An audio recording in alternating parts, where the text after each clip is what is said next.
Office পাড়ায় metro rail ৩২ মিনিটে উত্তরা থেকে মতিঝিল, দ্রুত সব স্টেশন খুলে দেওয়ার দাবি। সহিংসতার দায় বিএনপি নেতারা এড়াতে পারে না বললেন ওবায়দুল কাদের। সন্ত্রাসীদের বিরুদ্ধে জনগণকে সোচ্চার থাকার আহ্বান। বিএনপির দ্বিতীয় দফা অবরোধেও সাড়া নেই। চোরাগোপ্তা হামলায় ভাঙচুর, গাড়িতে আগুন, রাজপথে আওয়ামী লীগের অবস্থান। নির্বাচন সামনে রেখে দেশে ঢুকছে অস্ত্রের চালান। এলাকাভিত্তিক তালিকা করছে র্যাব, চলবে অভিযান। এবং জন্মদিনে শতক হাঁকিয়ে সচিনের পাশে কোহলি। প্রোটিয়াদের ৩২৭ রানের টার্গেট দিল ভারত।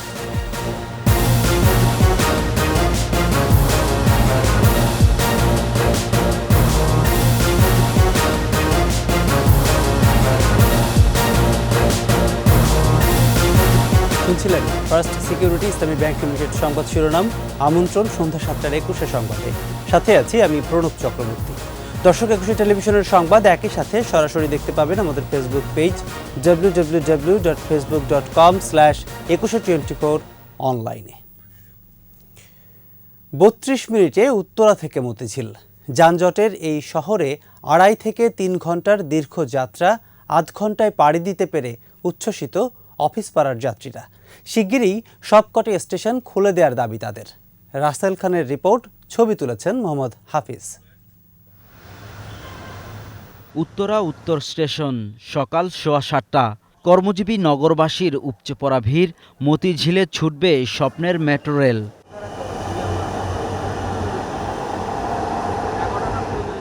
চিরচেনা যানজটের এই শহরে এ যেন অন্য এক সকাল। দীর্ঘ প্রতীক্ষার প্রহর ফুরলো। অফিস পাড়ার যাত্রীদের চোখে মুখে স্বস্তি, উচ্ছ্বাসের হাসি।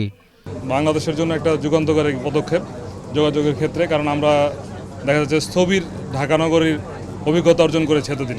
আজকে এই অবরোধের মধ্যে মেট্রো রেল আছে দেখে যেতে পারতেছি, না হয় দেখা যায় অনেক কষ্ট হতো। উত্তরা থেকে মতিঝিল আসাটা একেবারেই অসম্ভব হয়ে যেত। আমাদের নিজেদের কিছু হয়েছে, সেটা দিয়ে আমরা আসতে পারছি এবং অনেক অল্প সময় আসতে পেরেছি। আমি 10 মিনিটই ফার্মগেট এসে নামলাম মিরপুর থেকে। এই অনুভূতি হলো বাদ ভাঙা অনুভূতি, এটা বলে বোঝানো যাবে না। মেট্রো রেলের জন্য আমরা যে এখন যে উপকৃত হব এবং যে পাচ্ছি আল্লাহর রহমতে, আমরা আল্লাহর কাছে হাজার হাজার শুকরিয়া করি। উড়াল মেট্রো থেকে প্রিয় শহর দেখতে পুরোটা পথ জুড়ে অনেকেরই চোখ ছিল জানালায়।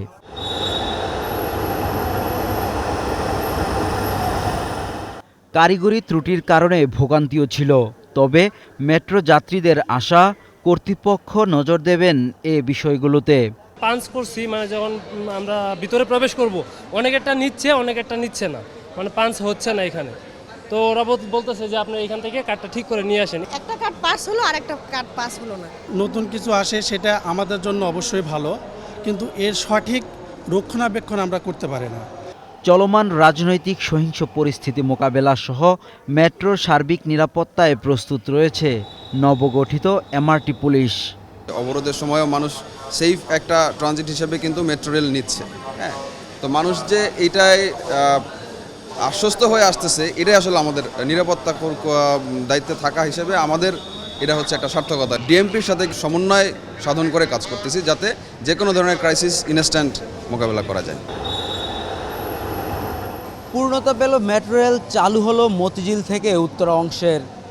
সাধারণ যাত্রীরা বলছেন ইতিহাসের মাইলফলক হয়ে থাকবে মেট্রো রেল।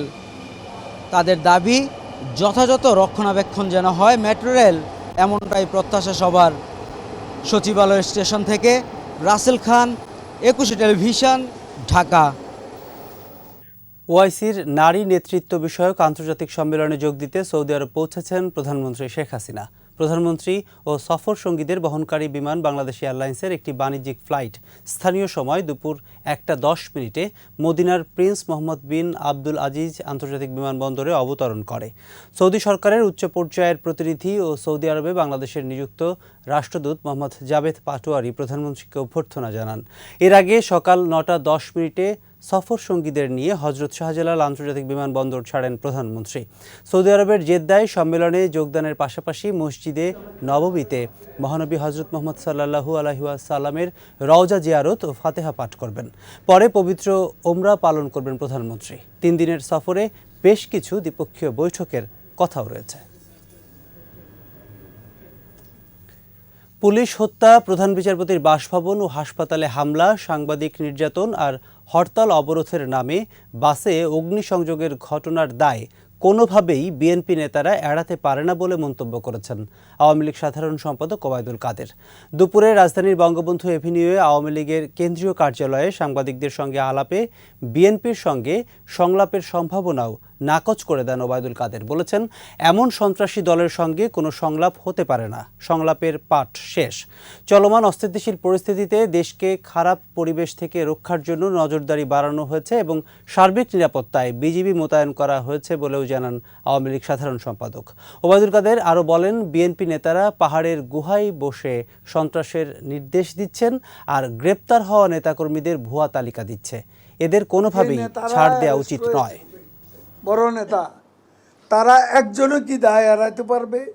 পুলিশ হত্যা থেকে শুরু করে সাংবাদিকের উপর আক্রমণ, পুলিশের উপর আক্রমণ, সংলাপ সন্ত্রাসের সঙ্গে হয় না।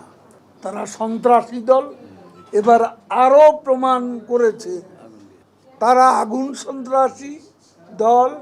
এই দলের সাথে সংলাপ হতে পারে না। বিএনপি রাজনৈতিক দল নয়, এখন চূড়ান্ত সন্ত্রাসী দলে পরিণত হয়েছে। ২৮ অক্টোবরের সহিংসতার পর যাদের আটক করা হয়েছে তাদের প্রত্যেকেরই সুনির্দিষ্ট অপরাধের সংশ্লিষ্টতা ছিল। সচিবালয়ে এসব কথা বলেছেন সরকারের সিনিয়র মন্ত্রীরা। জানমালের ক্ষতি সাধনকারী সন্ত্রাসীদের বিরুদ্ধে জনগণকে যার যার অবস্থান থেকে সোচ্চার হবারও পরামর্শ তাদের। রিপোর্টে বাকিটা জানাচ্ছেন মোহাম্মদ নুরুন্নবী। অবরোধের পর অবরোধ ঘোষণা আসে অজ্ঞাত স্থান থেকে ভার্চুয়াল প্ল্যাটফর্মে।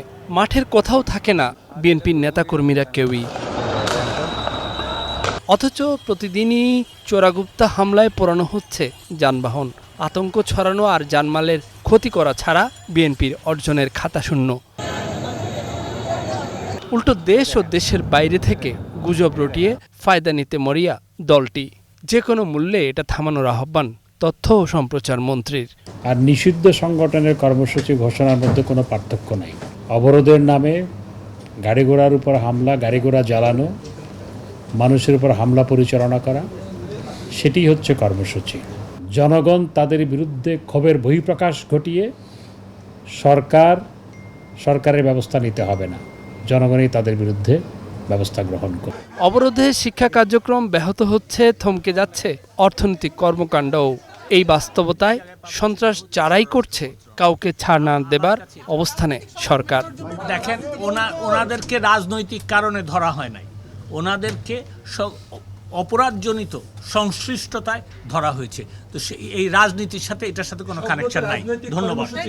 যারা বিএনপির মহাসচিব সহ দলটির নেতাদের মুক্তির কথা বলেন, তারা এত সব জানমালের ক্ষতি আর ধ্বংসাত্মক কাজের বিচার চাইবেন কিনা সে প্রশ্নও রাখেন মন্ত্রীরা। আমরা এই সন্ত্রাসীদের দমন করতে, খুঁজে বের করে আইনের আওতায় আনতে বদ্ধপরিকর। মোহাম্মদ নুরুন্নবী, ২১ টেলিভিশন, ঢাকা। বিএনপি ও সমমনা দলের ডাকা দ্বিতীয় দফা অবরোধেও সাড়া নেই। রাজধানীসহ সারা দেশেই গণপরিবহন চলছে। আইনশৃঙ্খলা বাহিনীও আছে সতর্ক অবস্থানে। এর মধ্যেই বিচ্ছিন্নভাবে রাজধানীর কিছু স্থানে গাড়ি ভাঙচুর করেছে দুর্বৃত্তরা। সহকর্মীদের সহায়তায় আরও জানাচ্ছেন মোহাম্মদ কবির। দ্বিতীয় দফা অবরোধে সকাল থেকেই রাজধানীতে গণপরিবহন চলছে। রাজধানীর বাস টার্মিনালগুলো থেকে ছেড়েছে দূরপাল্লার বাস। ব্যক্তিগত গাড়ির পাশাপাশি চলছে পণ্যবাহী গাড়িও। বিভাগীয় শহর ও অন্যান্য জেলাগুলোতেও চলছে যানবাহন। গাজীপুরে ঢাকা টাঙ্গাইল ও ঢাকা ময়মনসিংহ মহাসড়কে চলাচল করছে গণপরিবহন। সিরাজগঞ্জে বঙ্গবন্ধু সেতুর পশ্চিম সংযোগ মহাসড়ক হয়ে উত্তরবঙ্গে পণ্যবাহী ট্রাক ও যানবাহন চলাচল করছে। ট্রেন চলাচল স্বাভাবিক রয়েছে। দক্ষিণাঞ্চল থেকে ঢাকার উদ্দেশ্যে ছাড়ছে লঞ্চ। সড়ক মহাসড়কগুলোতে মোতায়েন রয়েছে আইনশৃঙ্খলা রক্ষাকারী বাহিনী। আমি সকালবেলা বাসা থেকে বের হয়েছি বরিশালের উদ্দেশ্যে। এখন পর্যন্ত কোনো অবরোধের কর্মসূচি আমাদের চোখে পড়ে না। এদিকে বিচ্ছিন্নভাবে রাজধানীর কিছু স্থানে ভাঙচুর চালিয়েছে দুর্বৃত্তরা। উত্তরায় পুলিশকে লক্ষ্য করে ছোড়া ককটেলে 3 পুলিশ সদস্য আহত হয়েছে। এই ঘটনায় ছাত্রদলের একজনকে গ্রেপ্তার করেছে পুলিশ। মহাখালীতে অবরোধকারীরা পিকেটিং করে কয়েকটি সিএনজি ভাঙচুর করে। সিলেটে বিক্ষিপ্তভাবে পিকেটিং করেছে বিএনপি ও অঙ্গ সংগঠনের নেতাকর্মীরা। খাগড়াছড়িতে অল্প কিছুক্ষণের জন্য সড়কে আগুন জ্বালিয়ে বিক্ষোভ করে বিএনপির কর্মীরা। বরিশালে মাঠে নেই বিএনপি নেতাকর্মীরা। নগরীতে পিকেটিং কিংবা সহিংসতার কোনো ঘটনাও ঘটেনি, তবে সতর্ক অবস্থানে রয়েছে আইন শৃঙ্খলা রক্ষাকারী বাহিনী। মোহাম্মদ কবির, 21 টেলিভিশন, ঢাকা। সাধারণ মানুষের সমর্থন না পেয়ে রাতের আঁধারে চুরি করে গণপরিবহনে অগ্নিসংযোগ করছে বিএনপি। অবরোধ বিরোধী সমাবেশ থেকে মানুষ হত্যা আর জ্বালাও পোড়াও রাজনীতির কারণে দলটিকে নিষিদ্ধ করার আহ্বান জানিয়েছেন আওয়ামী লীগ ও সহযোগী সংগঠনের নেতাকর্মীরা। মাহমুদ হাসানের প্রতিবেদন। দ্বিতীয় দফায় বিএনপি ডাকা অবরোধের প্রথম দিন সকাল থেকে 23 বঙ্গবন্ধু এভিনিউয়ে অবস্থান নেন ঢাকা দক্ষিণ আওয়ামী লীগের নেতাকর্মীরা। শান্তি সমাবেশে বিএনপিকে জ্বালাও পোড়াওয়ের রাজনীতি থেকে বের হয়ে আসার আহ্বান জানান তারা। জনদুর্ভোগ সৃষ্টি করে কর্মসূচি পালনের নামে অতীত বিএনপির সে একইভাবে করছে, এখনও করতেছে, এটার প্রতিবাদ জানাই। আজকে জনগণ থেকে প্রত্যাখ্যাত হয়ে তারা এই সন্ত্রাসী কায়দায় চোরাগুপ্ত হামলার মধ্য দিয়ে জনজীবনের নিরাপত্তা বিঘ্নিত করতে চায়। ঢাকা মহানগর দক্ষিণে এবং 24টি থানার প্রত্যেক জায়গায় শান্তিপূর্ণভাবে সব জায়গায় আমাদের অবস্থান নেওয়া আছে। ধানমন্ডি 32 নম্বরে শান্তি সমাবেশের আয়োজন করে যুবলীগ। এই সময় বিএনপিকে বাংলাদেশের রাজনীতিতে নিষিদ্ধ করার দাবি জানান সংগঠনের নেতারা। এই অপশক্তির নিষিদ্ধ করার দাবি জানিয়ে তাদের রাজনৈতিক অধিকার নিষিদ্ধ করার দাবি জানাচ্ছি। সাধারণ মানুষের জানমাল নিরাপত্তায় ফার্মগেটে অবস্থান নেয় ঢাকা মহানগর উত্তর যুবলীগ। সমাবেশ এবং মিছিল করে অবরোধ বিরোধী অবস্থানের জানান দেন তারা। জামাত এবং বিএনপি তাদের মূলধারার কর্মসূচি হলো অগ্নিসন্ত্রাস আর মানুষ হত্যা। তারা যে মানুষ হত্যা করছে তার বিরুদ্ধে সবসময় রাজপথে থেকে আমরা শক্তভাবে দাঁত ভাঙা জবাব দিব। রাজধানীর অন্যতম প্রবেশ মুখ যাত্রাবাড়ি ছিল আওয়ামী লীগের কঠোর অবস্থান। মিছিল নিয়ে আশেপাশের সড়ক প্রদক্ষিণ করেন নেতাকর্মীরা। আমরা বঙ্গবন্ধুর আদর্শের সৈনিক, জননেত্রী শেখ হাসিনার কর্মী। আমরা পূর্ব রাজপথে ছিলাম, এখনও আছি, ইনশাল্লাহ ভবিষ্যতে আমরা রাজপথে থাকবো। এইটা ঢাকার এন্ট্রি পয়েন্ট, যাত্রাবাড়ি চৌরাস্তা। এখানে আওয়ামী লীগ, যুবলীগ, ছাত্রলীগ, শ্রমিক লীগ, স্বেচ্ছাসেবক লীগ সকলে আমরা ঐক্যবদ্ধভাবে তাদেরকে প্রতিহত এবং প্রতিরোধ করার জন্য আমরা সবসময় প্রস্তুত থাকি। সহিংস কর্মকাণ্ড রোধে সবসময় মাঠে থাকার ঘোষণাও দেন আওয়ামী নেতারা। মাহমুদ হাসান, 21 টেলিভিশন, ঢাকা। আসছে অবৈধ অস্ত্রের চালান, চলে যাচ্ছে সন্ত্রাসীদের কাছে। আগামী সংসদ নির্বাচনে এসব অস্ত্র ব্যবহারের শঙ্কায় ব্যাটালিয়নগুলোকে এলাকাভিত্তিক অপরাধীদের তালিকা তৈরির নির্দেশ দিয়েছে র্যাব সদর দপ্তর। সীমান্তসহ সারা দেশে নজরদারির পাশাপাশি নির্বাচনের আগে বিশেষ অভিযানের কথা জানিয়েছে পুলিশ সদর দপ্তরও। দীপু শিকদারের রিপোর্ট।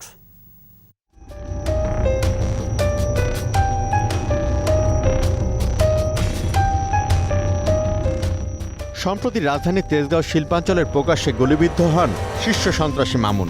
মাথায় গুলিবিদ্ধ হয়ে চিকিৎসাধীন অবস্থায় মারা যান আইনজীবী ভুবন চন্দ্র শীল। আহত হন কয়েকজন। কিন্তু আগের দিন ঠিকই বলছে, বাবু কি গো বাবু, তুমি কেন ওই ঘটনায় সন্ত্রাসীদের প্রকাশ্যে অবৈধ অস্ত্র ব্যবহারের বিষয়টি আরও স্পষ্ট হয়।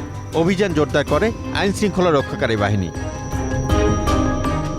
র্যাবের তথ্য বলছে, চলতি বছরের জানুয়ারি থেকে সেপ্টেম্বর পর্যন্ত সারা দেশে 529টি অবৈধ অস্ত্রসহ জব্দ করা হয়েছে বিপুল পরিমাণ গোলাবারুদ ও বিস্ফোরক। গ্রেফতার হয়েছে 218 জন।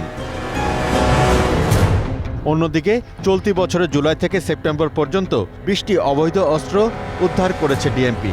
এ নিয়ে 13 মামলায় গ্রেফতার দেখানো হয়েছে 23 জনকে। জাতীয় নির্বাচন পুঁজি করে অবৈধ অস্ত্র ব্যবহারের চেষ্টাকারীদের বিরুদ্ধে কঠোর ব্যবস্থা নেবে র্যাব। আমরা আমাদের প্রতিটি ব্যাটালিয়নকে নির্দেশনা দিয়েছি এলাকা ভিত্তিক সন্ত্রাসীদের তালিকা করার জন্য, যারা ইতিপূর্বে বিভিন্ন সময় অবৈধ অস্ত্রের ব্যবহার করেছে বা যারা ইতিপূর্বে বিভিন্ন সময় অবৈধ অস্ত্রসহ আইন শৃঙ্খলা বাহিনী কর্তৃক গ্রেফতার হয়েছে। সামনের যে জাতীয় নির্বাচন, এই জাতীয় নির্বাচনকে পুঁজি করে যারাই এই ধরনের অবৈধ অস্ত্র আনার চেষ্টা করবে বা ব্যবহার করার চেষ্টা করবে, তাদের সকলকে আমরা আইনের আওতায় নিয়ে আসবো। এছাড়া দেশজুড়ে ইউনিটগুলোকে নিয়ে অবৈধ অস্ত্র উদ্ধার ও সন্ত্রাসী গ্রেপ্তার সহ সার্বিক বিষয় মনিটরিং করছে পুলিশ সদর দপ্তরও। যারা অবৈধ অস্ত্রের ব্যবহার করে বিভিন্ন অপরাধ কর্ম সংগঠন করে তাদেরকে গ্রেপ্তার করা হচ্ছে আমাদের টপ প্রায়োরিটি থাকে। তো যেহেতু সামনে সাধারণ নির্বাচন আছে, নির্বাচন এর আগে সবসময় আমরা অবৈধ অস্ত্র উদ্ধার করার জন্য বিশেষ অভিযান করে থাকি। এবারেও এর ব্যতিক্রম হবে না। আমরা অবৈধ অস্ত্র উদ্ধার করা এই বিষয়গুলোকে নিয়ে আমরা এখনও কাজ করছি। অলরেডি আমরা আমাদের ফিল্ড ইউনিটগুলোকে বলে দিয়েছি এই অভিযান জোরদার করার জন্য। আইন শৃঙ্খলার অবনতি করতে চাইলে কাউকে কোনোভাবে ছাড় নয় বলেও জানিয়েছেন এই পুলিশ কর্মকর্তা। টাস্ক ফোর্সের কাজগুলোকে আরও গতিশীল করা, আরও জোরদার করা। দীপু শিকদার, 21 টেলিভিশন, ঢাকা। সময় হলো সংবাদ বিরতির, যখন ফিরব তখন থাকবে। ভারত থেকে আসছে আমদানির আলু, পাইকারি ও ভোক্তা পর্যায়ে কমছে দাম। এবার সৈকত শহর কক্সবাজারে গেল ট্রেন, চট্টগ্রাম থেকে পরীক্ষামূলক যাত্রা।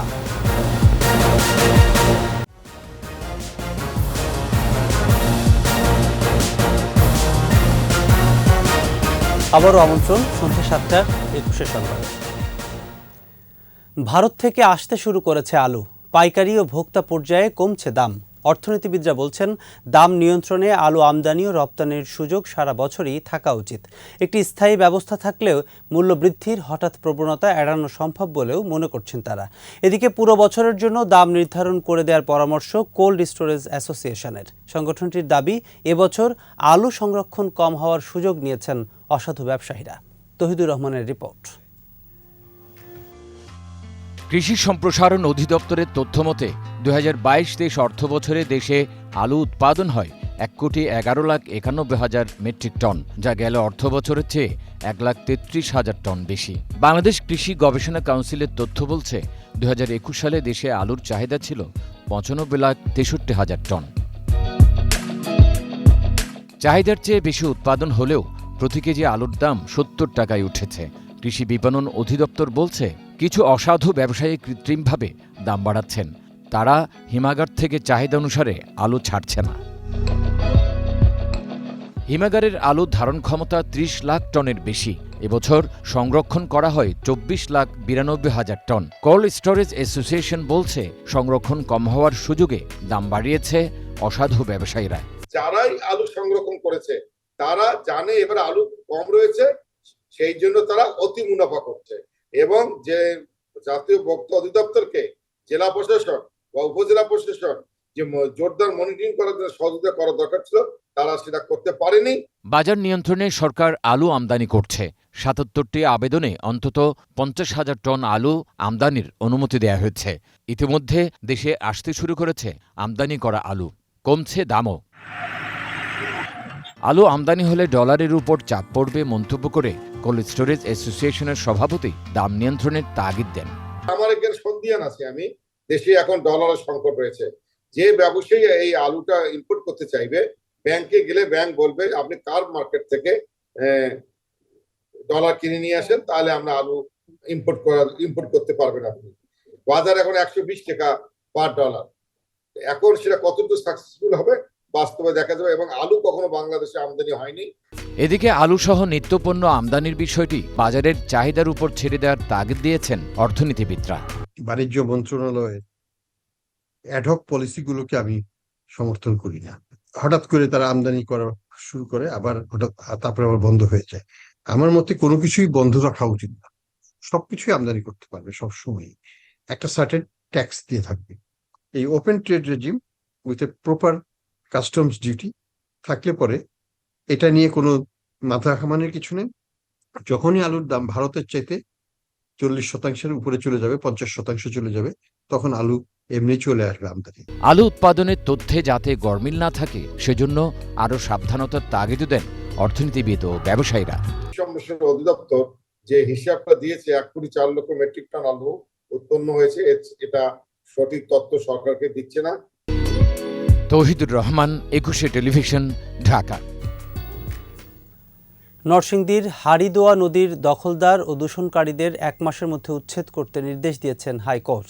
বিচারপতি JBM হাসানের নেতৃত্বে দ্বৈত বেঞ্চ এ আদেশ দেন। রিটকারীর আইনজীবী জানান, নরসিংদীর হাড়িদোয়া নদী 5টি প্রতিষ্ঠান ও 6 ব্যক্তি মালিকানাধীন অবৈধ দখলদারদের কবলে। তাদের নাম ও তালিকা হাইকোর্টকে জমা দেওয়া হয়েছে। নরসিংদী জেলার চারদিক থেকে ঘিরে রেখেছে শীতলক্ষ্যা ও মেঘনা নদী।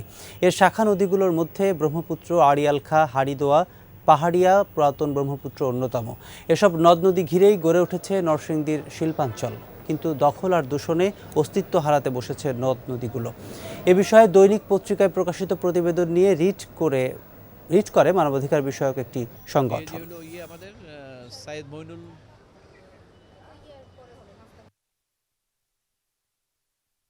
আগামী 1 মাসের মধ্যে পরিবেশ সংরক্ষণ আইন অনুযায়ী তাদের বিরুদ্ধে ব্যবস্থা গ্রহণ এবং তাদেরকে উচ্ছেদ করে আদালতে প্রতিবেদন দেওয়ার জন্য, এবং আগামী 6 ডিসেম্বর এটা পরবর্তী আদেশের জন্য রেখেছেন। সিলেটের একটি বেসরকারি ব্যাংকের বুথ থেকে 26 লাখ টাকা চুরির ঘটনায় 3 জনকে গ্রেপ্তার করেছে পুলিশ। এ সময় তাদের কাছ থেকে চুরি হওয়া 18 লাখ টাকা উদ্ধার করা হয়। পুলিশ জানায়, 28 অক্টোবর রাতে নগরের সুবিদ বাজারে ডাচ বাংলা ব্যাংকের বুথ থেকে 26 লাখ টাকা চুরির ঘটনা ঘটে। এই ঘটনায় এয়ারপোর্ট থানায় মামলা করা হলে পুলিশ লিমন নামে ব্যাংকের এক কর্মচারীকে গ্রেপ্তার করে। পরে তার দেয়া তথ্যের ভিত্তিতে ঢাকা ও ভৈরব থেকে আমিনুল ও নুরুল ইসলাম নামে সিকুরেক্স কোম্পানির আরও 2 কর্মচারীকে আটক করে। গ্রেপ্তার 3 জনকে কারাগারে পাঠানো হয়েছে বলে জানিয়েছে পুলিশ।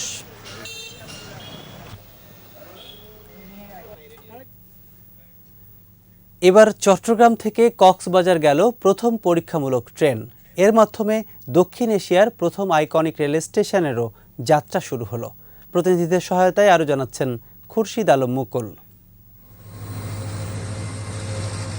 সব প্রতিবন্ধকতা জয় করে কক্সবাজারের উদ্দেশ্যে ছুটে গেল পরীক্ষামূলক ট্রেন। এর মধ্য দিয়ে বিশ্বের দীর্ঘতম সমুদ্র সৈকত কক্সবাজারের যোগাযোগে যুক্ত হল রেলপথ। সকাল 9টার দিকে 8টি বগি ও একটি ইঞ্জিন নিয়ে চট্টগ্রাম রেল স্টেশন থেকে যাত্রা করে ট্রেনটি। দোহাজারী, সাতকানিয়া, লোহাগড়া, চকরিয়া, রামু হয়ে 150 কিলোমিটারের পাহাড় ও নদীপথ পাড়ি দিয়ে কক্সবাজার পৌঁছায় ট্রেনটি।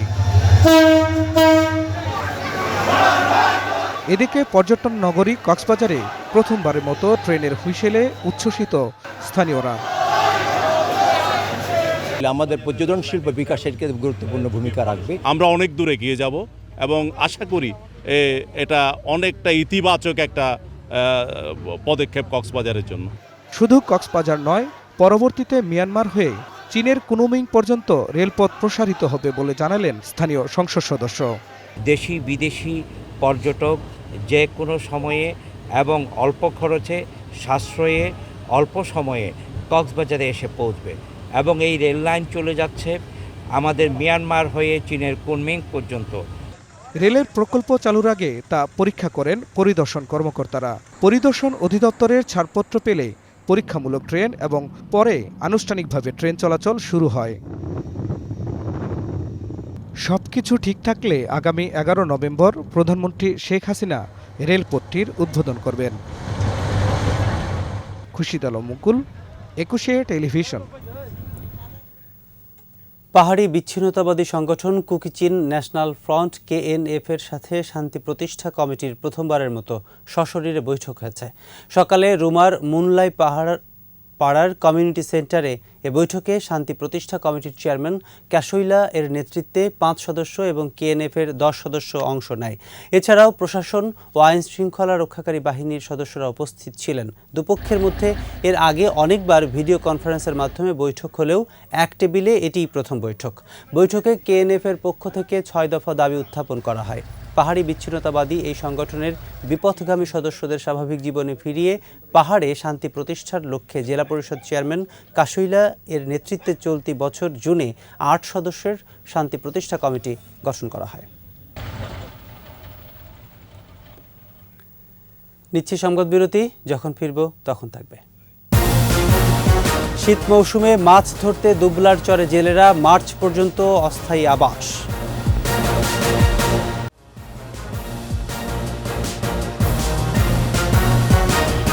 আবারও আমন্ত্রণ সন্ধ্যা 7টার 21 সংবাদে।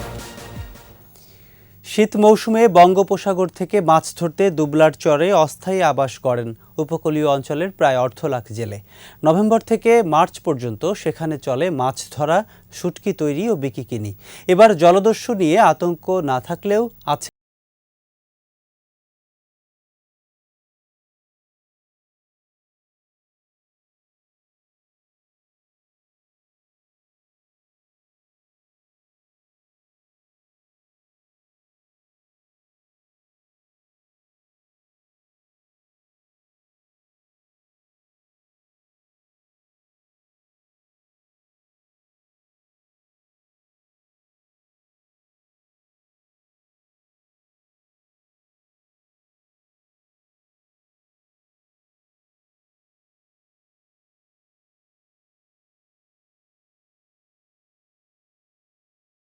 এর জন্য আমরা খুব দুর্ভোগী হচ্ছে, কুয়ার পানি খেয়ে জীবনযাপন করতে হয় এবং ডাক্তারের একটা ব্যবস্থা হলে সেটা সবচেয়ে সুন্দর। গভীর সমুদ্রতে মাছ ধরে এনে আমরা আলোরকল চরে শুকোবো, এগুলো সিটাং, রংপুর, সৈয়দপুর, দিনাজপুর এই সমস্ত শহরে বিক্রি করে আমাদের জীবন জীবিকা চলে। ঝড়ঝাটি হলে আমাদের কোনো নিরাপদ নাই, কোনো সাইক্লোন সেন্টার নাই।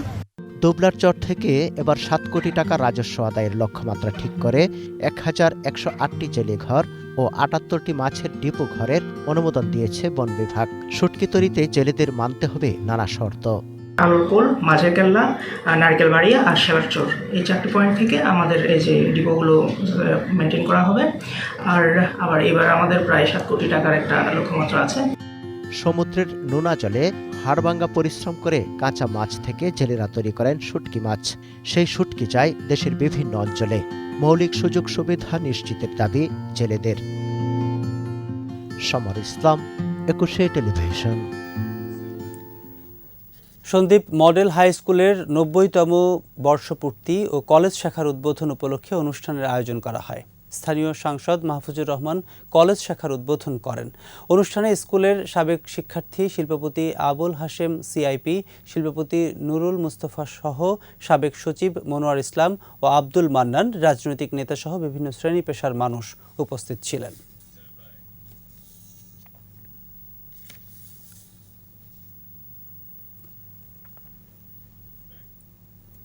এবারে ব্যবসা বাণিজ্যের সংবাদ।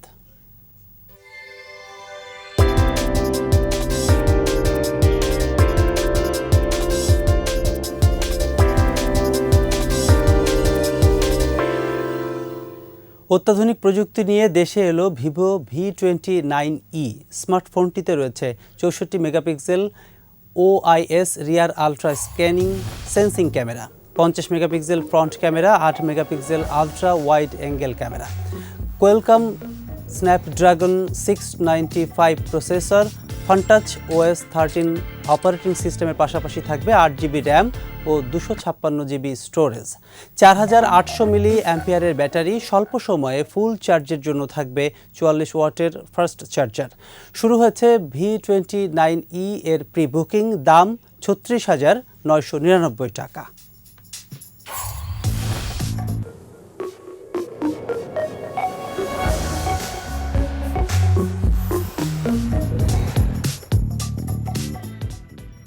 বিশ্বকাপে কাল শ্রীলঙ্কার বিপক্ষে মাঠে নামছে বাংলাদেশ।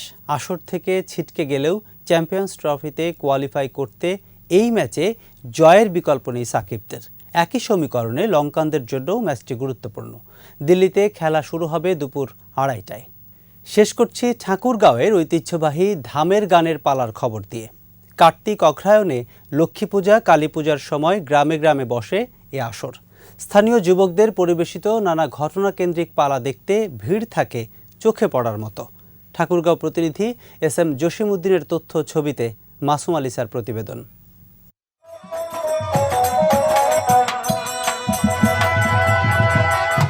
লোকনাট্যের আঙ্গিকে ধামের পালা গানে নারী পুরুষ উভয় চরিত্রেই অভিনয় করেন পুরুষেরা।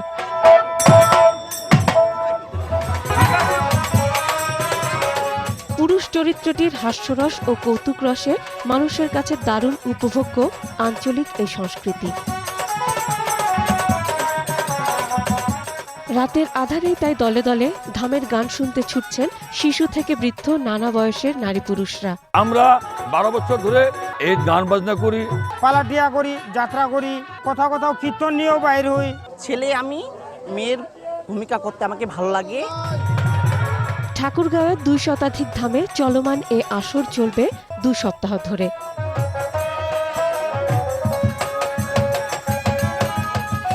গ্রামে গ্রামে চাঁদা তুলে সেই টাকায় পালাকারদের সম্মানী দিয়ে ধামের গানের আয়োজন করেন স্থানীয় যুবকরা। সন্ধ্যাবেলা এখানে গান শুনতে আসি, সারা গান শুনি। গান হওয়ার কথা প্রথম দিনে, কিন্তু এখন টাকার অভাবে এখানে গান হচ্ছে না। ব্রিটিশ আমল থেকে আমার বাপ দাদারা এই অনুষ্ঠানটি, এই প্রতিষ্ঠানটি ধরে রেখেছে। সময়ের সাথে সাথে খরচ বেড়ে গেলেও সে তুলনায় অর্থ যোগানের অভাবে জৌলু সারাচ্ছে এই আসর।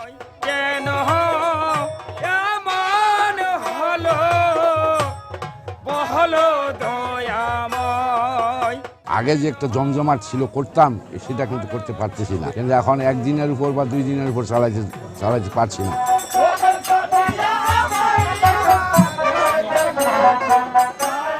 ঐতিহ্যটি টিকিয়ে রাখতে সরকারি বেসরকারি পৃষ্ঠপোষকতার প্রয়োজন বলছেন বিশিষ্টজনেরা। আমাদের ঐতিহ্য, এই লোকনাট্য, এটাকে হারিয়ে যেতে দেয়া যাবে না। প্রতি বছর আমাদের সংস্কৃতি বিষয়ক মন্ত্রণালয় থেকে যে সরকারি অনুদানগুলো আসে এই সাংস্কৃতিক প্রতিষ্ঠানগুলোর জন্য, এই ফ্রেমওয়ার্কের ভিতরে তাদেরকে আমরা নিয়ে আসার চেষ্টা করছি। সবার সহায়তায় ধামের গানের পালার আয়োজন অব্যাহত রাখতে চান আয়োজকরাও। মাসুমা লিসা, একুশে টেলিভিশন। এরই সাথে শেষ করছি সন্ধ্যা 7টার 21 সংবাদ। যাবার আগে ফার্স্ট সিকিউরিটি ইসলামী ব্যাংক লিমিটেড সংবাদ শিরোনামগুলো আরও একবার। অফিস পাড়ায় মেট্রো রেল, 32 মিনিটে উত্তরা থেকে মতিঝিল, দ্রুত সব স্টেশন খুলে দেওয়ার দাবি। সহিংসতার দায় বিএনপি নেতারা এড়াতে পারে না বললেন ওবায়দুল কাদের, সন্ত্রাসীদের বিরুদ্ধে জনগণকে সোচ্চার থাকার আহ্বান।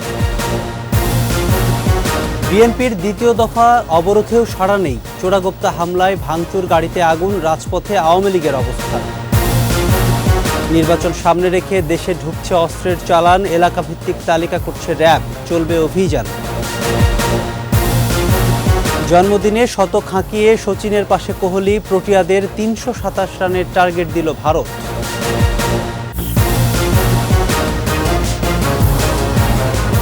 দর্শক, সর্বশেষ খবর জানতে ডায়াল করুন 2021 নম্বরের, ভিজিট করুন 21-tv.com এই ওয়েবসাইটে। এছাড়া ফেসবুকে ভিজিট করতে পারেন facebook.com/2124 অনলাইনে। পরের সংবাদ রাত 9টায় দেখার আমন্ত্রণ রইল। স্বাস্থ্যবিধি মেনে চলুন, সুস্থ থাকুন, 21-এর সাথে।